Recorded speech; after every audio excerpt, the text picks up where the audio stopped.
Dear second year students, ఈ వీడియోలో మనం గ్రూప్ 16 ఎలిమెంట్స్ అనే చాప్టర్ నుంచి మోస్ట్ ఇంపార్టెంట్ 2 మార్క్స్ క్వశ్చన్స్ ని నేర్చుకుందాం. సో ఫస్ట్ క్వశ్చన్ చూడండి. What happens when KClO3 is heated with MnO2 and second one O3 is passed through Ki solution అన్నారు. వీటికి మనం ఈక్వేషన్స్ రాయాల్సి ఉంటుంది. ఇక్కడ చూడండి, KClO3 అంటే పొటాషియం క్లోరైడ్. ఇందులో మ్యాంగనీస్ డయాక్సైడ్ అనేది క్యాటలిస్ట్ లాగా వర్క్ చేస్తుంది. It does not participate in chemical reaction. అందుకే దీన్ని జస్ట్ ఆరో మార్క్ దగ్గర రాద్దాం. ఇక్కడ హీటెడ్ అన్నాడు కాబట్టి హీటెడ్ సింబల్ పెట్టినాం, MnO2 రాసాం. ఇక్కడ ఏం తీసుకున్నాం? 2 KClO3, 2 moles ఆఫ్ KClO3 తీసుకున్నాం. ఈ రియాక్షన్ రాయడం కూడా చాలా ఈజీ. చూడండి, ఇక్కడ 2 KClO3లో ఈ 2 KCl బయటకు తీసేయండి. 2 KCl ప్లస్ 3 ఇంటూ 2 6 ఉన్నాయి కదా, అంటే 3O2.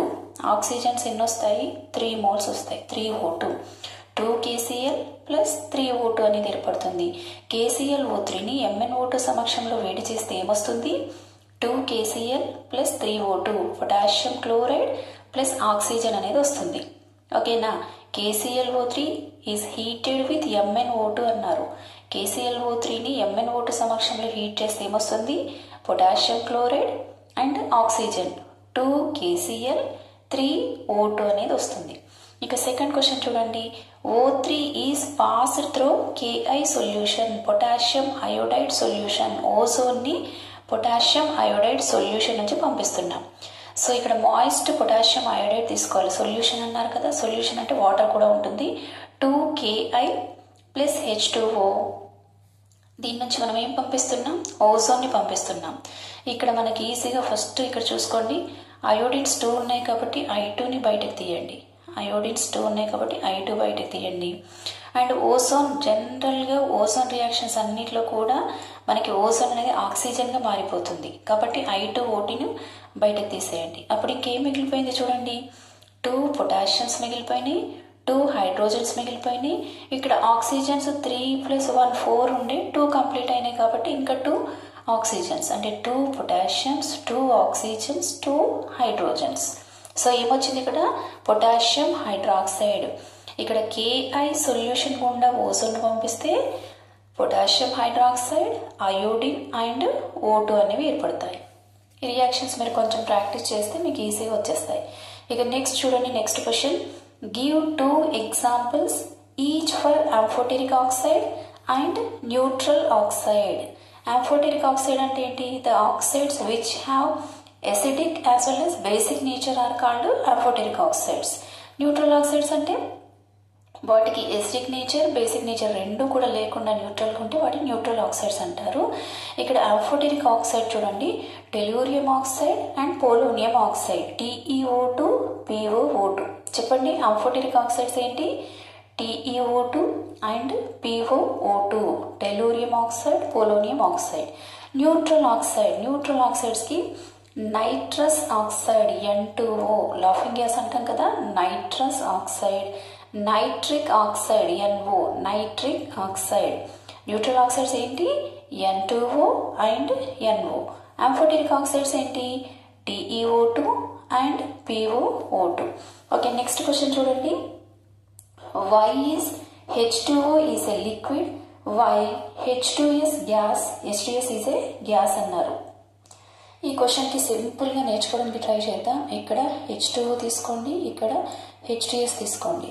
దీంట్లో సెంట్రల్ ఆటం అనేది ఆక్సిజన్, దీంట్లో సెంట్రల్ ఆటం ఏంటి? సల్ఫర్. ఆక్సిజన్కి సైజ్ అనేది చిన్నగా ఉంటుంది, ఎలక్ట్రాన్ నెగటివిటీ అనేది ఎక్కువగా ఉంటుంది. అందువల్ల ఇది ఏం చేస్తుందంటే ఇంటర్ మాలిక్యులర్ హైడ్రోజన్ బాండింగ్ని ఫామ్ చేస్తుంది. ఇంటర్ మాలిక్యులర్ హైడ్రోజన్ బాండింగ్ని ఫామ్ చేస్తుంది. ఆక్సిజన్ సైజ్ ఎలా ఉంటుంది? తక్కువగా ఉంటుంది, small size, high electronegativity.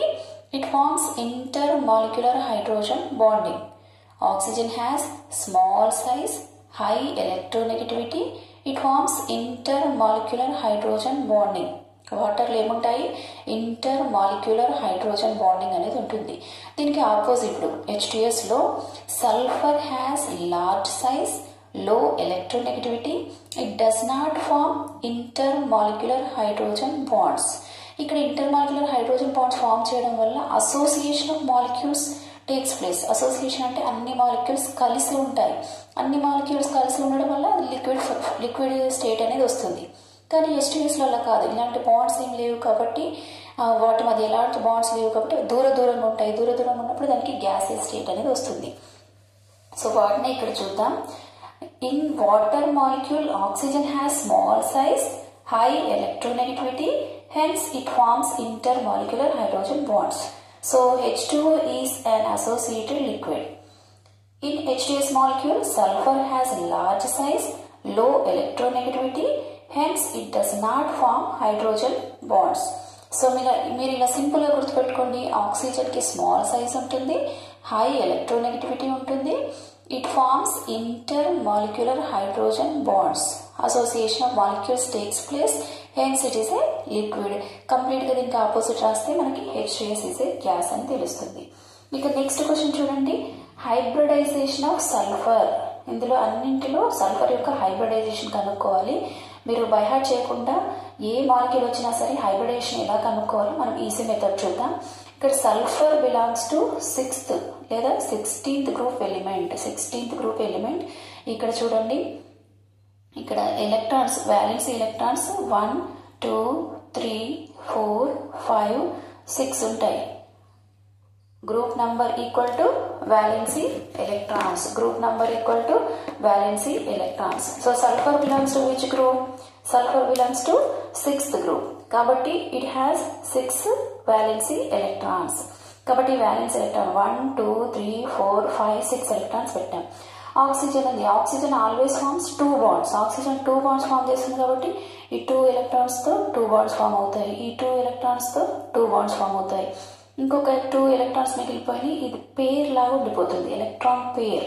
So ఇక్కడ 1 నంబర్ ఇవ్వండి, ఇక్కడ 2 నంబర్ ఇవ్వండి, ఇక్కడ 3 ఇవ్వండి. సో 1 2 3 అంటే హైబ్రిడైజేషన్ ఏంటంటే sp2 hybridisation.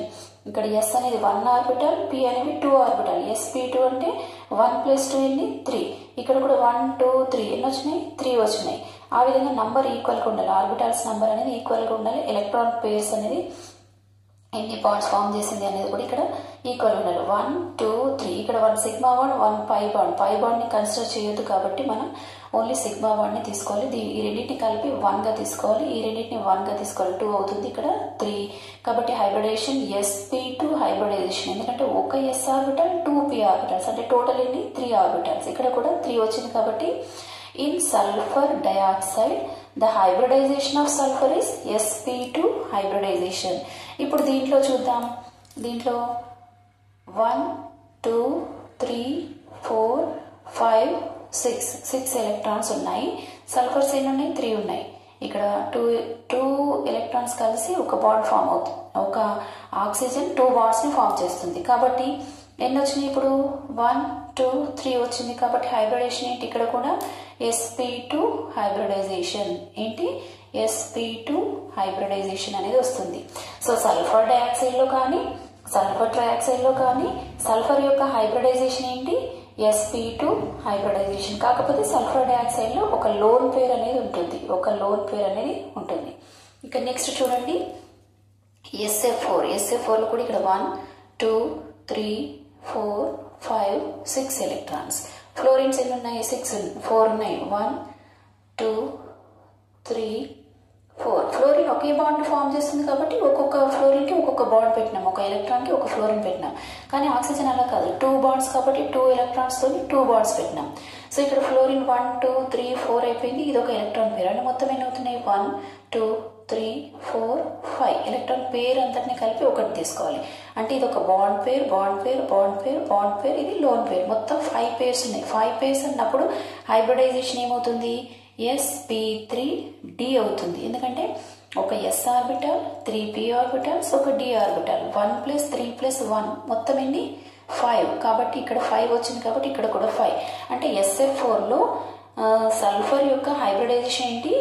sp3d hybridisation. sp3d hybridisation. ఇక్కడ మళ్ళీ 1 2 3 4 5 6.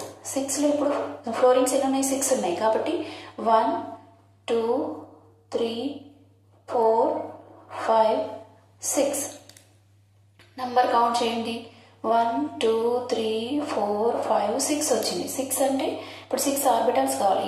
sp3d2 1 + 3 + 2 టోటల్ ఇది 6. కాబట్టి what is the hybridisation of sulphur in SF6? sp3d2 hybridisation.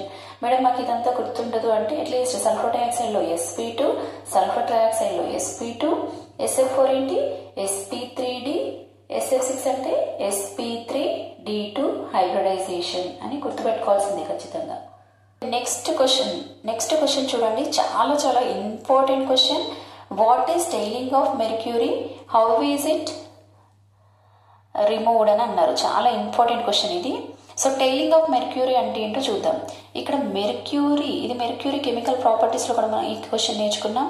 Mercury ఓజోన్తో react అయినప్పుడు నేను ఇందాక చెప్పాను కదా, ఓజోన్ జనరల్గా O2గా మారిపోతుంది. అంటే ఒక ఆక్సిజన్ని దీనికి ఇచ్చేస్తుంది. అప్పుడు Hgలు 2 ఉన్నాయి కాబట్టి Hg2O. దీన్ని మెర్క్యూరస్ ఆక్సైడ్ అంటారు. మెర్క్యూరస్ oxide 2Hg plus O3 it gives rise to Hg2O plus O2 mercurous oxide form అవుతుంది. యాక్చువల్గా మెర్క్యూరీ అనేది మెటాలిక్ లస్ట్రీ లోహ ద్యుతిని కలిగి ఉంటుంది, మెరిసే స్వభావాన్ని కలిగి ఉంటుంది. మినిస్కస్ అంటే ఏదైనా ట్యూబ్లో దీన్ని తీసుకున్నప్పుడు అది ఇలా నిలవంకలాగా అంటే ఉబ్బుగా లావుగా ఇలా మనకు కనిపిస్తూ ఉంటుంది, చూడడానికి ఇలా కనిపిస్తుంది. దాన్ని మనం మినిస్కస్ నేచర్ అంటాం. అంతేకాకుండా ఇది గ్లాస్ పైన దీన్ని వేసినప్పుడు ఇది స్టిక్ అవ్వదు, గ్లాస్కి స్టిక్ అవ్వకుండా ఉంటుంది. But in the presence of O3 mercury loses its metallic lustre అంటే మెరిసే స్వభావాన్ని కోల్పోతుంది. It loses its metallic lustre. Meniscus అంటే ఇలా నిలవంకలాగా ఏర్పరిచే స్వభావాన్ని కోల్పోతుంది. అంతేకాకుండా sticks to the walls of the glass. ఇందాక గ్లాస్కి అతుక్కోదన్నాం కదా, కానీ ఓజోన్ సమక్షంలో ఇది ఏమవుతుంది, sticks to the walls of the గ్లాస్కి అతుక్కుంటుంది glass tube. Due to the formation of Hg2O mercurous oxide form అవడం వల్ల ఇవన్నీ జరుగుతాయి. This is called tailing of mercury.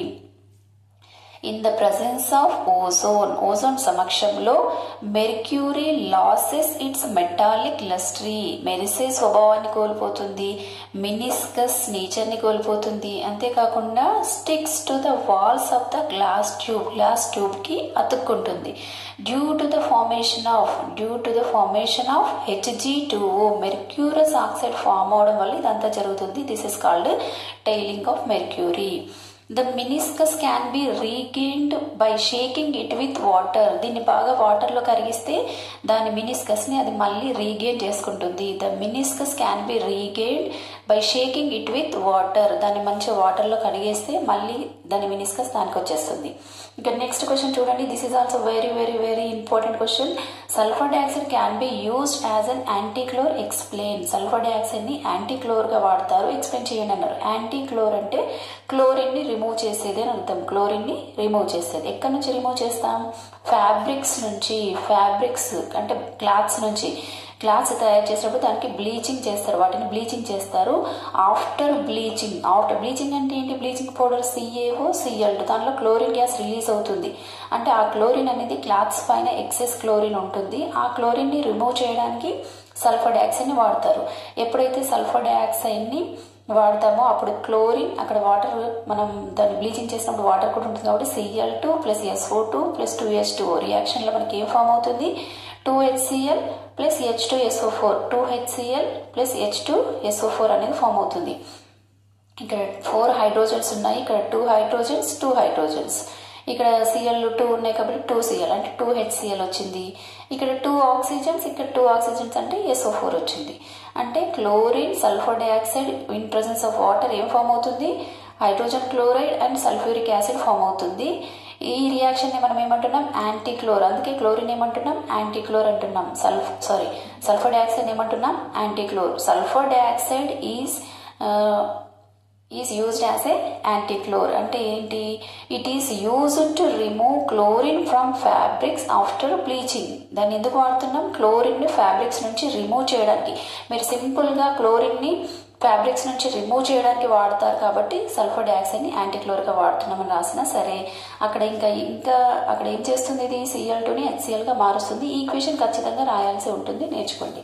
ఇక నెక్స్ట్ క్వశ్చన్ చూడండి. Out of O3 and O2 which is paramagnetic అన్నారు. రెండిట్లో పారామాగ్నెటిక్ ఏది అంటే O2 is paramagnetic in nature. ఇది మనం ఫస్ట్ ఇయర్లోనే నేర్చుకున్నాం, గుర్తుపెట్టుకోండి. How does ozone react with ethylene. Ethylene యొక్క కెమికల్ ప్రాపర్టీస్లో ఇది నేర్చుకున్నాము. Ethylene reacts with ozone to form ethylene ozonide అని ఫామ్ అవుతుంది. In presence of zinc it undergoes hydrolysis to form 2 moles of formaldehyde. What is the formula of formaldehyde? HCHO formaldehyde ని form చేస్తుంది. అంతేకాకుండా hydrogen peroxide ని form చేస్తుంది. ఇవి మనకి 16th group elements నుంచి most important questions. Thank you అని అన్నారు.